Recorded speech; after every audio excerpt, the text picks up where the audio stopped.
4 மெழுகுவர்த்திகள் எரிந்து கொண்டு இருந்தன. மெதுவாக காற்று வீசிக் கொண்டு இருந்தது. காற்றைக் கண்டதும், அமைதி என்ற முதல் மெழுகுவர்த்தி, ஐயோ, காற்று வீசுகின்றது, நான் அணைந்து விடுவேன் என்று பலவீனமாக சொன்னது. காற்றுப்பட்டதும் அணைந்து விட்டது. அன்பு என்ற அடுத்த மெழுகுவர்த்தியும் காற்றை எதிர்க்க முடியாது என்று அணைந்துவிட்டது. அறிவு என்ற 3வது மெழுகுவர்த்தியும் காற்றை எதிர்க்க முடியாமல் அடைந்தது. 4வது மெழுகுவர்த்தி மட்டும் காற்று வீசிய சில நொடிகளில் காற்றுடன் போராடி ஜெயித்துவிட்டது. அப்போது அந்த அறையில் ஒரு சிறுவன் நுழைந்தான். அடட்டா, 3 மெழுகுவர்த்திகளும் அணைந்து விட்டதே என்று கவலையுடன் சொன்னான். வருத்தப்படாதே, நான் இருக்கிறேன்.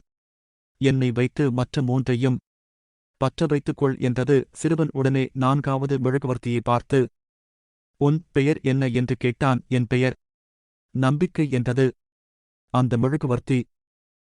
நாம் எப்போதும் வாழ்வில் நம்பிக்கையை மட்டும் இழக்கக்கூடாது. நன்றி, வணக்கம்.